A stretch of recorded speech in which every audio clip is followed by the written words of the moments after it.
Welcome to Brain Health Matters, a show dedicated to helping you improve your health, master your mind, and boost your brain. I'm your host, Kate Kunkle, and in this week's show, we're chatting with Allison Davies, a neurologic music therapist who says she obsesses over the relationship between music and the brain because the connection between them is off the charts. You're not going to want to miss this brilliant show, so stay tuned. Brain Health Matters is brought to you by The Musical Brain, Book 3 in the Healthy Brain series. Enjoy the fun and easy practices in this book to improve your memory, sharpen focus, and master your mind with the healing power of music. Available on Amazon everywhere. Allison Davies is a music for the brain specialist who creates online resources for parents and educators. She works with schools to deliver professional development around the topics of childhood, brain development, and the use of music to support brain function and reduce anxiety for children and their parents. Welcome, Allie. I'm so excited to have you here. Oh, thank you. It's a pleasure. It was so, I don't even know how I found you. It was like one of those things looking for, I know what it was. It was looking for brain health for kids because we don't talk about it enough for kids, I don't think. What do you think about that? I agree. I think we don't talk about brain health or brain care anywhere near as much as we should. It should be one of the most major parts of the conversation about anxiety. Oh, absolutely. Yeah, because people we have it. It only takes up 5% of our weight, but it takes up 25% of our calories, our energy, and people just ignore it until something goes wrong. And then all of a sudden it's important. I agree. I find that the exact same thing. And I find that brain care is just so simple and so common sense. And you really only need moments of it. You don't have to change your life. You just need to understand what it means. Thank you so much for that. Yeah. Our brain is just like a person. It's very simple, really, with the things it does like and the things it doesn't like. Exactly. That's what I say all the time. It's not rocket science. This is so simple. It's just the same thing you do to look after a plant. You water, you feed it well, you give it sunshine. Exactly. Or a newborn baby. It's exactly the same. I completely agree with you. So we are definitely on the same page. Now, you have a great deal of experience in the traditional music therapy world. You even became something called a neurologic music therapist. What does that mean before we go on? Okay. Well, I was a music therapist, a registered music therapist in Australia for 16 years. And sort of maybe 5 or 6 years ago, I trained with the Academy of Neurologic Music Therapy. They're based in Canada, and became a neurologic music therapist. So that means that I sort of specialize in understanding the relationship between music and the brain, and using music as a tool for specific brain-based rehabilitation or outcomes. So for rehabilitation from trauma or from something else? Lots and lots of different areas. Anything that impacts the brain, or that we could support the brain to function differently or have some improved capacity or anything like that, we can use music for. So, for example, I did a lot of melodic intonation therapy, which is a specific therapy or modality for people who've lost their speech because of a brain injury or a stroke or similar. And melodic intonation therapy is where someone can't speak anymore, but they can still sing. And this is very, very common. And we can probably talk about this. I used to work a lot in dementia care, and it's not like a miracle when someone can't speak, but they can still sing. It's just like everyone. It's so common. Yeah, it's the last part of our brain to go when everything else happens and we can't speak or perhaps even remember our names or our spouses. We still have that capacity for music, which tells me, and I'm sure it does you too, that this is such an important part of our brain. That part that holds on to that. Yeah, because song lyrics and music is stored deeply in our long-term memory, which is easily triggered and brought back to the surface when we feel an emotion. And we don't lose emotions. That's not something that sort of declines. In fact, I'm getting off track already, but when we experience music, there's research that proves this. When we experience music, either by listening to it, hearing it, or even thinking about it, more parts of our brain become active simultaneously than when we experience any other thing, anything. Isn't that amazing? That means it's so good for inspiring neurological growth and plasticity. Yeah, it's the ultimate brain health tool. And so when I was a neurologic music therapist, I thought, like, because I love this. I love the relationship between music and the brain. And I loved learning the content and doing the course and doing the training. But then in reality, when I started working as a neurologic music therapist, I felt because it's very science-based. And as a music therapist, in all the years I'd been doing it, it's combined with it's social and emotional and spiritual and behavioral and communicative and cognitive, and there's all these different elements of ourselves that we bring into the process of being a music therapist. But neurologic music therapy is very much like a science-based. Only way I can describe it is it started to feel like the atheism of music therapy in a way. I just felt like there's no real space here for spiritual or emotional change to take place. It's all very much based on science. So I am sort of moved away from being a neurologic music therapist as well. And then in fact, last year I deregistered as a music therapist. So I'm no longer a registered music therapist in Australia, and I have moved towards researching as opposed to being a therapist. So what do you research then? What I'm really interested in at the moment with my research is I keep flitting around. I was going to go back to university and do a PhD, and then I realized that kind of patriarchal structure is not really what I've just gotten out of one. Like out of the allied health system, and I just didn't want to step back in. So I'm now studying with an independent mentor, but because now I've got this freedom to choose, I'm flitting between different things. What really drove me to leave the allied health industry is that I feel I'm at a point in my life now where I feel that I am not best offering myself when I am working with individual people to sort of fix themselves or change themselves, when out here in the society we're in and the culture that we live in, there is discrimination and racism and homophobia and misogyny and all of the things that are causing people to experience trauma.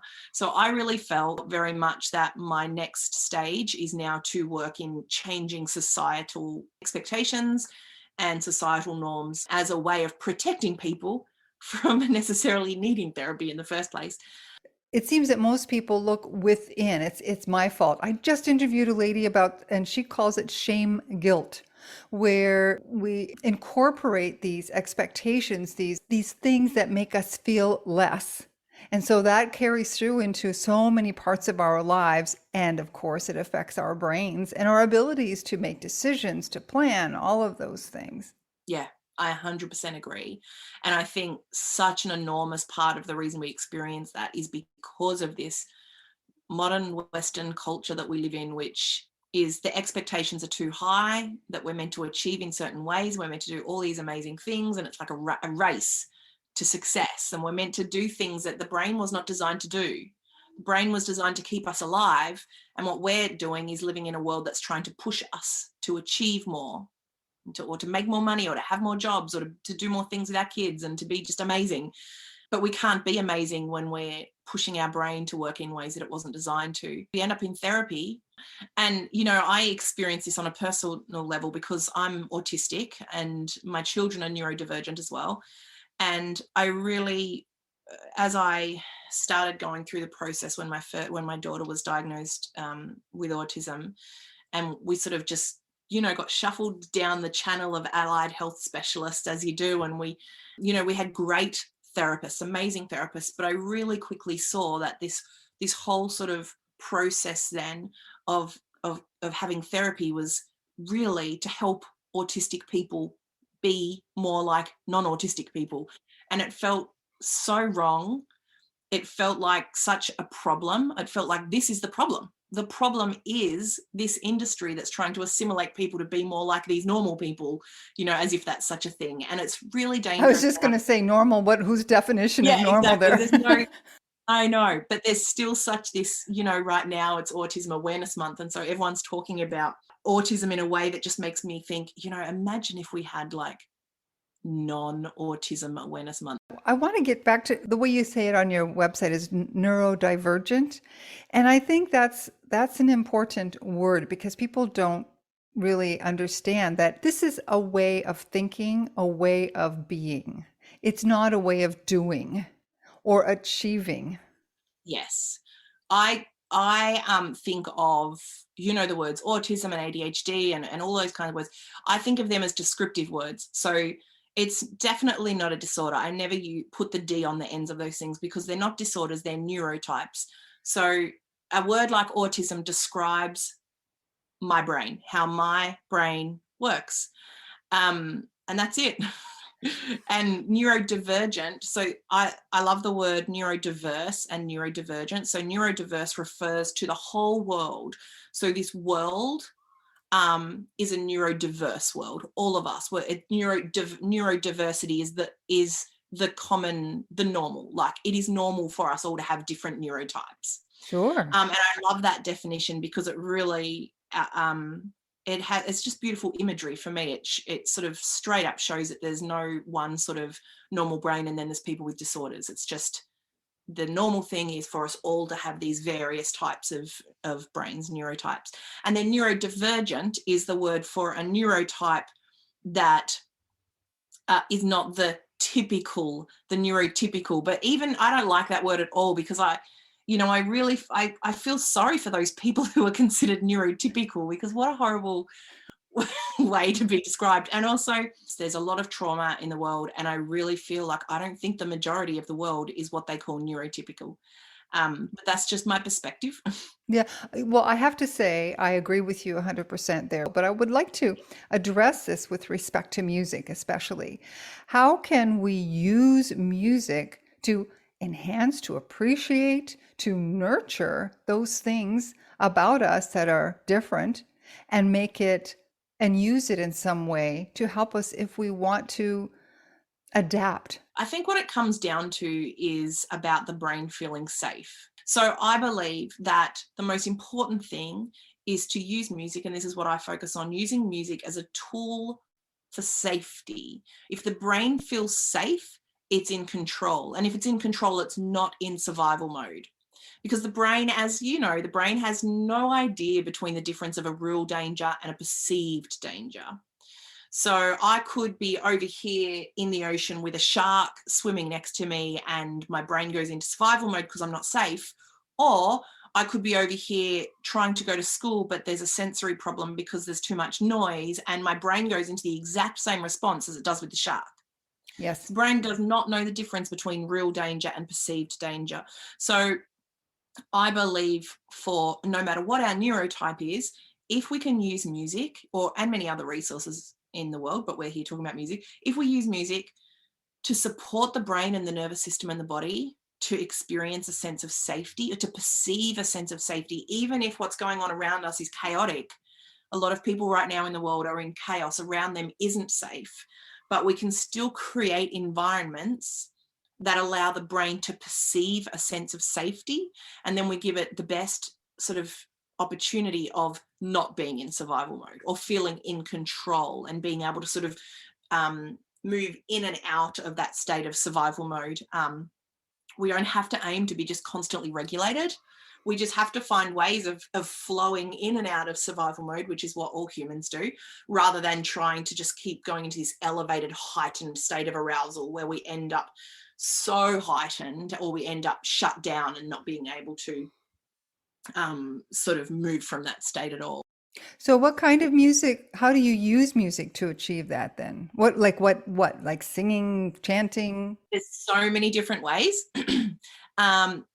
Let's separate melody and rhythm for a moment. So melody, in a nutshell, it's more complex than this, but melody goes with emotion and rhythm goes with physical movement or movement.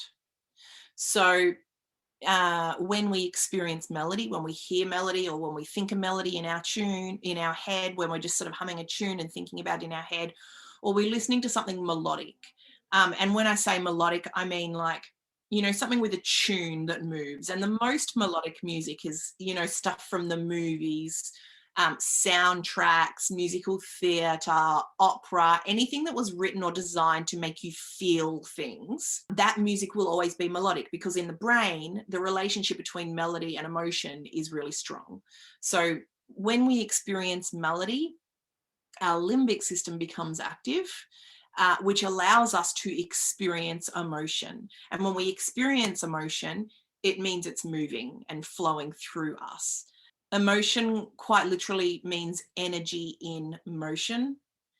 So it has to move. And the problem is with us adults, especially, and especially in this Western culture, we feel something and then we hold it in. Like, we're not allowed to express it. We're not allowed to cry in the workplace.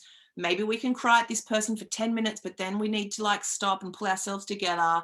Even grief has been listed in the DSM-5 now. Prolonged grief is considered a mental health disorder. It's ridiculous. Insane.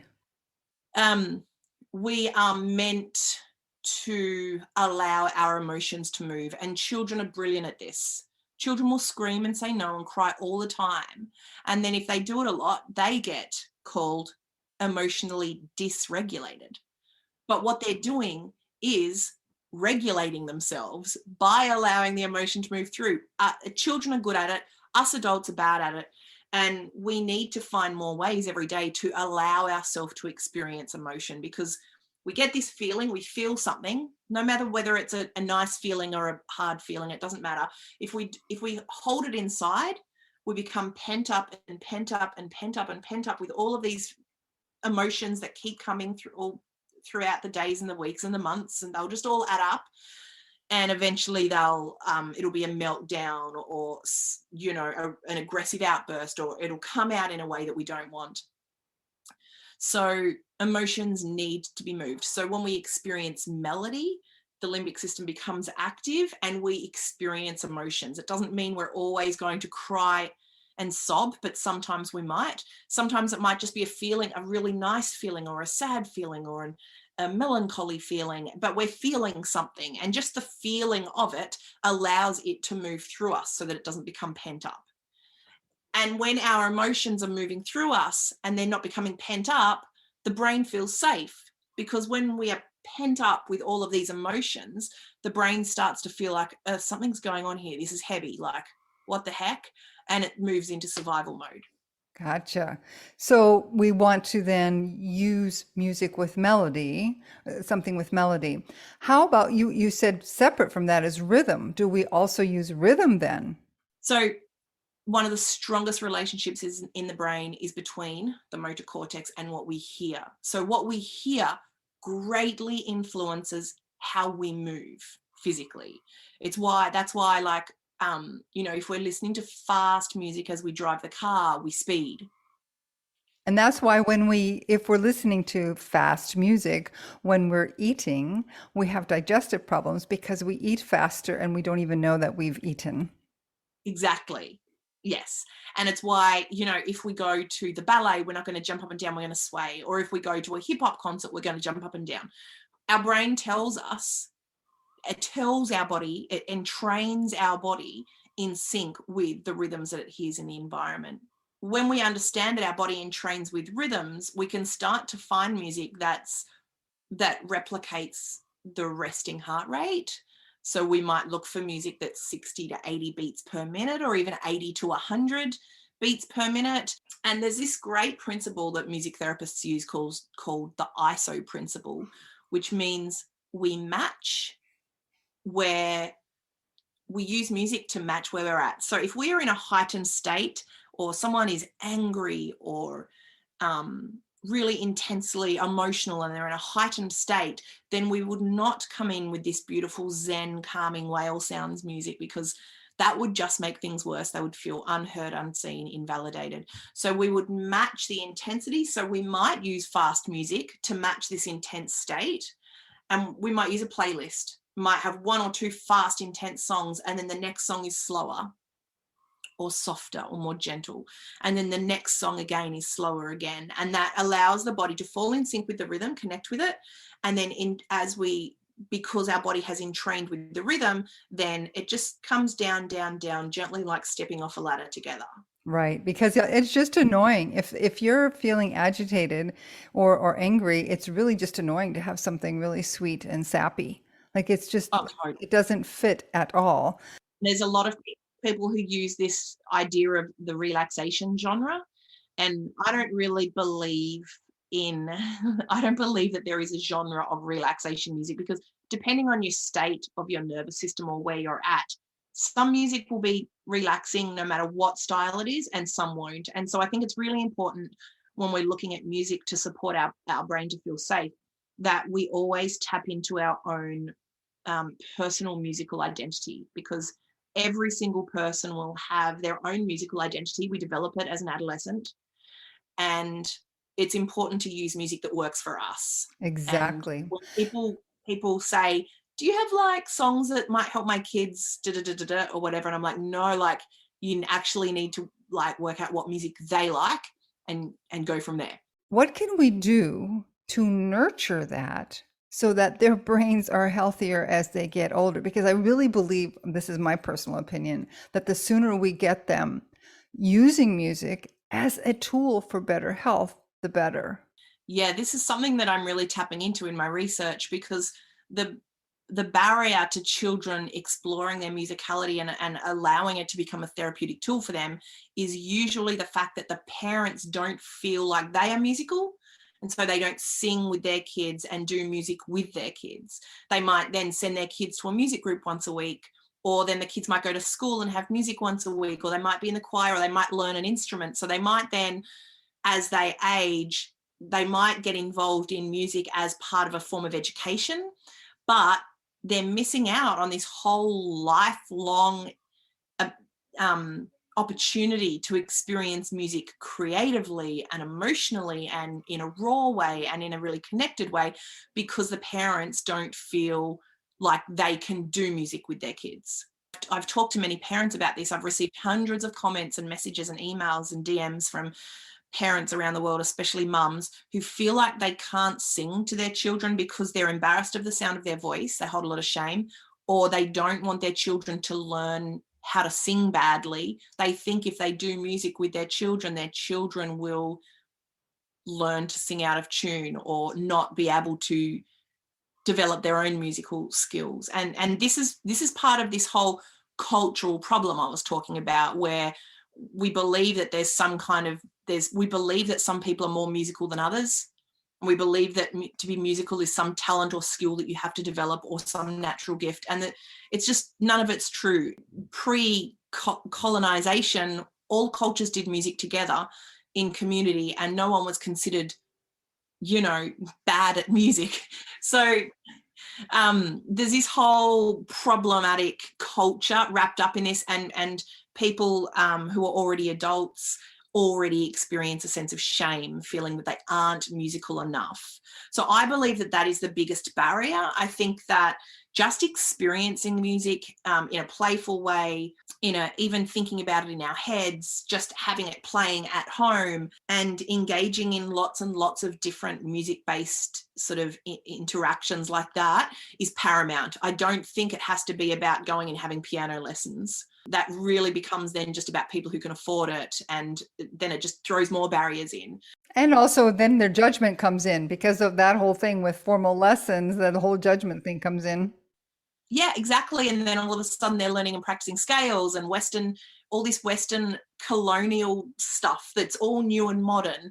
And music, like if you look back throughout the whole history of humanity, music has been so much different to what we think music is now. There's so many different ways of practicing music. So I try and support parents to just do rhythm games with their kids, little clapping games like Miss Mary Mac and clippy clappy things and elastics and skipping ropes. And, that's rhythmic. That's rhythm right there. Hopscotch, it's rhythm. And just singing, anything that we would do to a newborn baby is going to support our brain to feel safe, and it's going to give our children beautiful musical experiences. So singing to our children, holding our children and rocking them while we sing. And, once they get to 10, they might not want that, but there's ways that we can adapt We can even use our voice melodically. We can be cautious of and implement more intonation in our voice so that it feels soothing, and we can put lullaby voice on so it feels safe the way we would with a plant or an animal or a newborn baby, because we know that allows the brain to feel safe. Right. I truly believe, like Allison said, we need to pull it into our lives, not leave it for entertainers or people who make gazillions of dollars a year because they're talented, whatever that means. And we should use it every day. I want to share this real quick story, Allison. My grandmother, my German Oma, she hummed all the time.